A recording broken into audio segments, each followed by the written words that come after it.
గ్రామ పంచాయతీ ఎన్నికలకు ఈ రోజు నుంచే నామినేషన్ ప్రక్రియ స్టార్ట్ అయింది. అయితే మరోవైపు ఇటు బీసీ సంఘాలైతే కాంగ్రెస్ గవర్నమెంట్‌పై ఆగ్రహం వ్యక్తం చేస్తున్నాయి. మరి బీసీలకు 40% రిజర్వేషన్ ఇచ్చిన తర్వాతనే ఇటు సర్పంచ్ ఎన్నికలకు వెళ్ళాలని కూడా వాళ్ళు ప్రధానంగా డిమాండ్ చేస్తున్నారు. ఇక మరోవైపు ఇటు రిజర్వేషన్ల విషయంలో మాత్రం మొన్న గవర్నమెంట్ 46 జీవో తీసుకొచ్చింది. మరి అందులో 23% బీసీ జనాభా ఉంటే మరి ప్రజెంట్ 17% మాత్రమే అమలవుతుందంటూ ఇటు బీసీ సంఘాలన్నీ కూడా ఆగ్రహం వ్యక్తం చేస్తున్నాయి. మరి దీనిపై కాంగ్రెస్ నేతలు ఏమంటున్నారు? ఇదే విషయంపై మనతో మాట్లాడేందుకు టీపీసీసీ ప్రధాన కార్యదర్శి చెనగాని దయాకర్ ఉన్నారు. వాళ్ళతో మాట్లాడదాం. అన్న చెప్పండి, మీరు మొదటి నుంచి కూడా బీసీలకు 40% రిజర్వేషన్ ఇచ్చిన తర్వాతనే స్థానిక సంస్థలకు వెళ్తాం అన్నారు. మరి ఉన్న పలంగా ఇటు సర్పంచ్ ఎన్నికలు నోటిఫికేషన్ ఇచ్చారు. ఈ రోజు నుంచే ఇటు నామినేషన్ ప్రక్రియ కూడా స్టార్ట్ అయింది కదా. దీనిపై ఇటు బీసీ సంఘాలను కూడా ఆగ్రహం వ్యక్తం చేస్తున్నాయి. మరి బీసీలని కాంగ్రెస్ గవర్నమెంట్ మోసం చేస్తుందంటూ కూడా వాళ్ళు తీవ్ర పెద్ద ఎత్తున కూడా నిరసనలు కూడా తెలుపుతున్నారు. దీనిపై ఏమంటారు?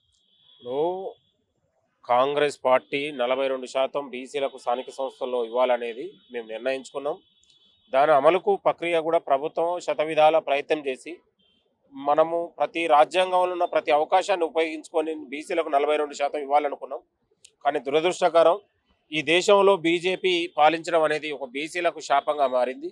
ఇవాళ మనము ఒక చట్టబద్ధం చేసి అసెంబ్లీలో తీర్మానం చేసి ఒక కమిషన్ వేసి కులగణన చేసి ఇన్ని ప్రక్రియలు చేసిన తర్వాత కూడా కనీసం ఇవాళ కోర్టు కావచ్చు, లేకపోతే గవర్నర్ కావచ్చు, కేంద్ర ప్రభుత్వం కావచ్చు, కనీసం దీన్ని పరిగణలోకి తీసుకోకుండా ఇక్కడ ఉన్నటువంటి ప్రజల నుంచి వస్తున్నటువంటి విజ్ఞప్తిని, ప్రభుత్వం తీసుకున్నటువంటి నిర్ణయాన్ని కూడా పరిగణలోకి తీసుకోకుండా దాన్ని ఒక నిర్లక్ష్యం చేసి కనీసం దానిపైన దాటా వేసే ప్రయత్నం చేశారు. కాబట్టి కోర్టులలో కూడా ప్రభావితం బీజేపీ కేంద్ర ప్రభుత్వం చేసింది. మనం కోర్టులను కూడా ప్రతి అవకాశాన్ని వాడి ఒక న్యాయ నిపుణుల్ని, అనుభవం గల లాయర్లను పెట్టి కూడా వాదించి ఒక గొప్ప ప్రయత్నం చేసినాం. అయినా కూడా సుప్రీంకోర్టు 50% మించి స్థానిక సంస్థల్లో రిజర్వేషన్లు ఇవ్వద్దు అనే దానికి కట్టుబడి మళ్ళీ తిరిగి ప్రజల నుంచి వస్తున్నటువంటి విజ్ఞప్తి కావచ్చు, ఇవాళ మార్చి 31, 2026 వరకు 15వ ఆర్థిక వ్యవస్థ ప్రకారం మనకు నిధులు 3,000 కోట్ల రూపాయలు వృధా అయ్యే అవకాశాలు ఉన్నాయి. కాబట్టి అవి తీసుకొచ్చి మళ్ళీ గ్రామాలను అభివృద్ధి చేయాలనే ఆలోచనతోని ఇవాళ మనం స్థానిక సంస్థల ఎన్నికలకు శ్రీకారం చుట్టినటువంటి తరుణంలో గత పాలకులు 23% చెప్తున్నామని గొప్పలు చెప్పుకున్నటువంటి కేటీఆర్ కావచ్చు, ఇంకా బీఆర్ఎస్ నాయకులు ఇవాళ 17% స్థానిక సంస్థలు ఇవి ఇస్తున్నారు అనడం అది చాలా శుద్ధాబద్ధం. ఎందుకంటే ఇవాళ దాదాపు 32 జిల్లాలు జరుగుతూ ఉన్నాయి. 12,760 గ్రామ పంచాయతీ సర్పంచ్లకు ఎన్నిక కాబోతారు. దాదాపు 1,66,00,000 మంది ఇవాళ ఓటర్లు ఉన్నారు. దాదాపు అంటే మనం చూస్తే ఉంటే 12,000 గ్రామ పంచాయతీలు జరుగుతున్న ఎన్నికల్లో ఇవాళ మనం ఒక్కొక్క దశలో ఇప్పుడు దాదాపు ఏంటంటే ఇవాళ షెడ్యూలు ఇవాళ మనకు కొన్ని ఆదిలాబాద్ జిల్లా ఉంది, లేకపోతే ఇంకా ఉన్నటువంటి ఖమ్మం జిల్లా ఉంది, ఇంకా ఉన్నటువంటి ఏటూరు నాగారం కావచ్చు, ములుగు జిల్లాలో కావచ్చు, ఈ జిల్లాలలో కొంత ట్రైబ్స్ ఎక్కువ ఉంటారు, షెడ్యూల్ కులాలు ఎక్కువ ఉంది.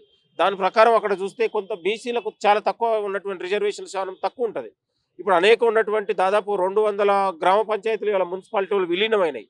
ఇంకా ఉన్నటువంటి ఏటూరు నాగారం, ఇంకా వరంగల్, ఆదిలాబాద్ జిల్లాలో 32 గ్రామ పంచాయతీలకు కూడా దాదాపు ఎన్నికలు వాయిదా పడ్డాయి కొన్ని కోర్టు కేసులతో.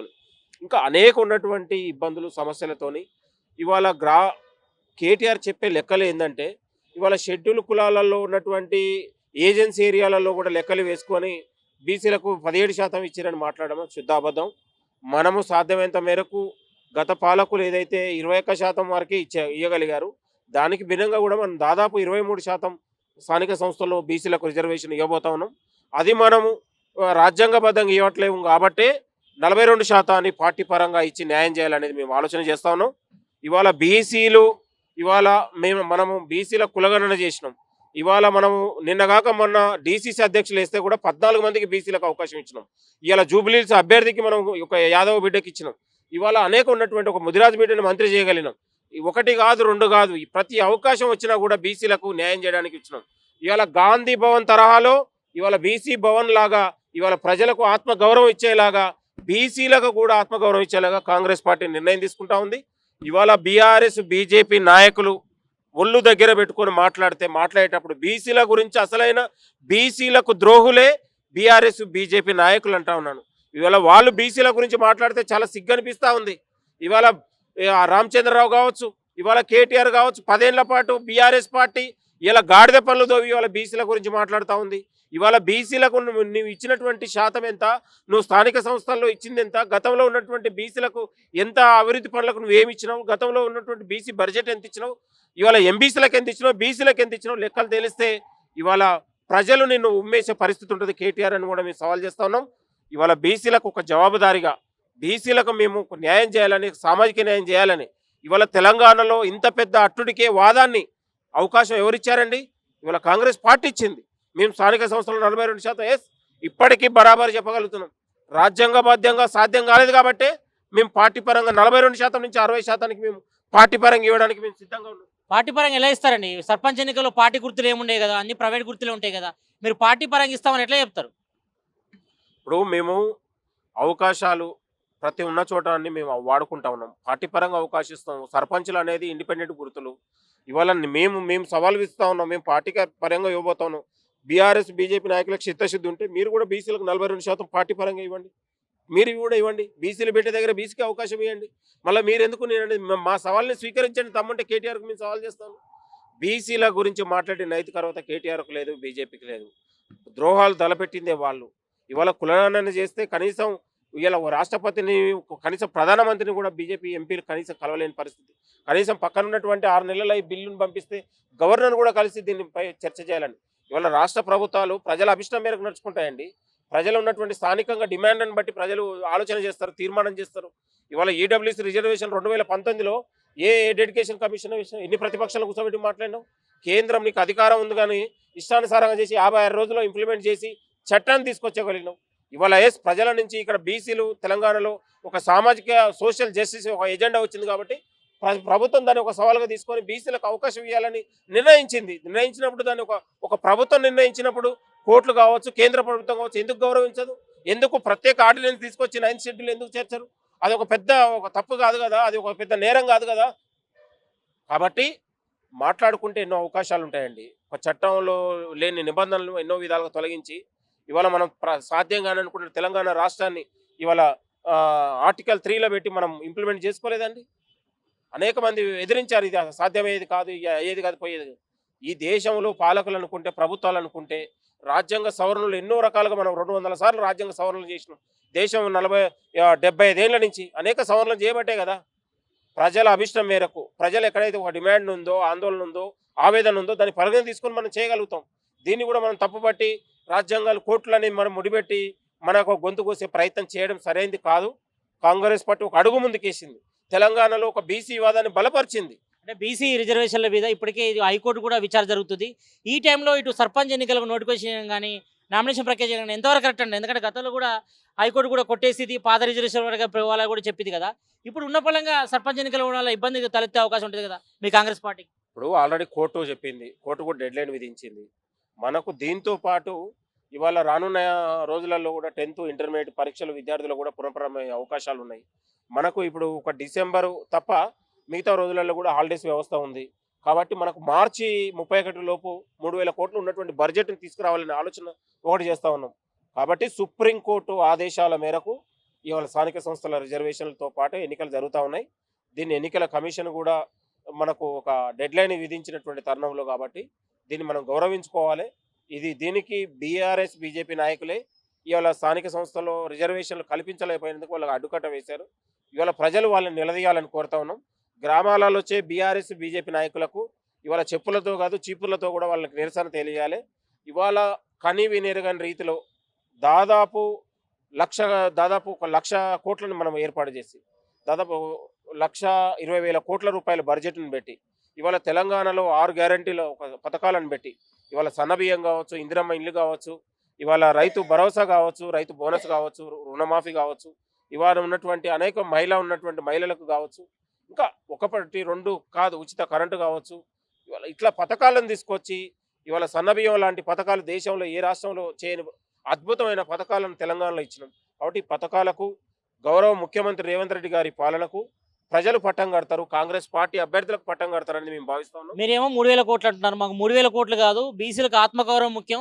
ఈ ఆత్మగౌరవం కాపాడాలంటే మాత్రం పార్టీ పరంగానే ఇటు రిజర్వేషన్ల పరంగానే 40% రిజర్వేషన్లు ఇచ్చి తీరాల్సిందంటే ఇటు బీఆర్ఎస్ బీసీ సంఘాలను కూడా డిమాండ్ చేస్తున్నాయి. దీనిట్లో ఇప్పుడు మనం ప్రయత్నం చేసినాం, అది సాధ్యం కాలేదు. అది కోర్టులో ముడిపడినటువంటి వ్యవహారం. దాన్ని అడ్డుకునే ప్రయత్నం సెంట్రల్ గవర్నమెంట్ చేసింది. కాబట్టి మనం అక్కడ సాధ్యం కాలేదు కాబట్టి పార్టీ పరంగా మేము సుసాధ్యం చేద్దాం, బీసీలకు న్యాయం చేద్దాం అనే అవకాశాన్ని మనం తీసుకొచ్చినాం. రానున్న రోజులలో కూడా బీసీలకు మరిన్ని అవకాశాలు పెంచేలా, నిన్నగాక మనం 33 జిల్లాలకు ఇవాళ జిల్లా అధ్యక్షులు వేస్తే ఒక బీసీలకి పెద్దపీట వేసింది. 14 మందికి అవకాశం. ఇవాళ అదేవిధంగా జూబ్లీహిల్స్లో అనేక మంది ఉన్నా కూడా ఒక బీసీ బిడ్డకు అవకాశం ఇవ్వగలను.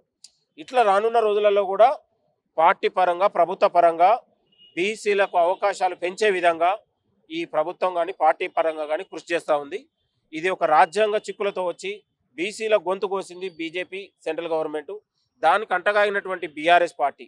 కాబట్టి తెలంగాణలో ఉన్నటువంటి బీసీ సమాజం కావచ్చు, కాంగ్రెస్ పార్టీ యొక్క చిత్తశుద్ధిని, కాంగ్రెస్ పార్టీ యొక్క కృషిని ప్రజలందరూ కూడా గమనించాలని మేము కోరుతా ఉన్నాం. భవిష్యత్తులో కూడా బీసీలకు మేము పెద్దపీట వేస్తాం. దీన్ని మీరందరూ కూడా పెద్ద మనసుతో ఆలోచన చేసి కాంగ్రెస్ పార్టీకి మీరందరూ కూడా అండగా నిలవాలని మేము కోరుతున్నాం. డిసెంబర్ నెలలో పార్లమెంట్ సమావేశాలు కూడా స్టార్ట్ కాబోతున్నాయి. అఖిలపక్షాన్ని ఢిల్లీ వెళ్ళి ఈ బీసీ రిజర్వేషన్ మీద ఫైట్ చేస్తారా? ఎట్లా ఉండబోతుంది మీరు? ఇప్పుడు ఒకవైపు స్థానిక సంస్థల రిజర్వేషన్ ప్రారంభమవుతోంది. రేపు 11వ తారీఖు, 14వ తారీఖు, 17వ తారీఖు. కాబట్టి ఒక ఎన్నికల షెడ్యూల్ ఆల్రెడీ స్టార్ట్ అయిపోతుంది.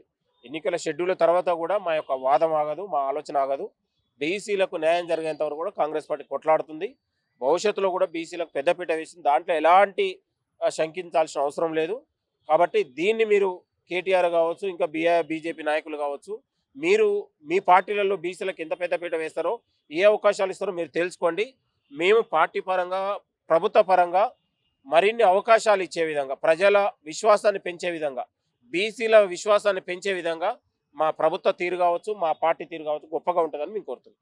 అంటే బీసీలు నమ్మించి గొంతుకు వస్తున్నట్టు కూడా బీసీ సంఘాలు ఆరోపిస్తున్నాయి. ఎవరు నమ్మించలేదండి. ఇలా బీసీ సంఘాలకు రోడ్డు మీద కూర్చునే అవకాశం ప్రభుత్వం కల్పించింది. ఇలా రాజకీయ పార్టీలకు బీసీల గురించి మాట్లాడే అవకాశాన్ని కల్పించింది.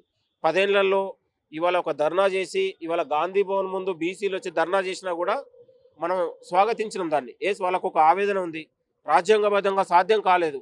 ప్రభుత్వం ఎన్నో రకాల మనం ప్రయత్నాలు చేసినాం, విఫలం అయింది. కాబట్టి 10 ఏళ్లలో ఎన్ని పోరాటాలు బీసీల గురించి జరిగినాయండి, ఎన్ని అవకాశాలు జరిగినాయండి.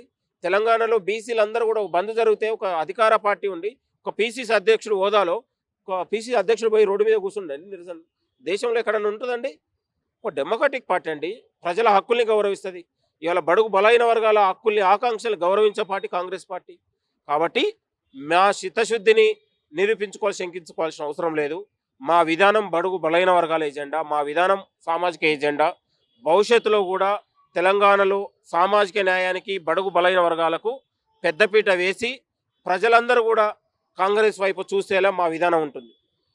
మొత్తానికైతే ఇటు బీసీలకు 70% రిజర్వేషన్ విషయంలో మరి కాంగ్రెస్ గవర్నమెంట్ కట్టుబడి ఉందని, మరి రాబోయే రోజుల్లో బీసీలకు 70% రిజర్వేషన్లు వచ్చేంత వరకు కూడా ఫైట్ చేస్తామని, మరి ప్రజెంట్ హైకోర్టు పరిధిలో బీసీ రిజర్వేషన్ల అంశబుద్ధి ఒకటి, మరి అందులో తేలిన తర్వాత వారు రాబోయే రోజుల్లో బీసీలకు 70% రిజర్వేషన్ ఇచ్చిన తర్వాతనే ఇటు ఎంపీటీసీ కానీ జెడ్పీటీసీ ఎన్నికలకు వెళ్తామని కూడా టీపీసీసీ ప్రధాన కార్యదర్శి చెరగాని దయాకర్ చెప్తున్నారు. కెమెరామ్యాన్ శ్రీకాంత్తో సతీష్, ఆంధ్రప్రభ న్యూస్, గాదిబోడ్.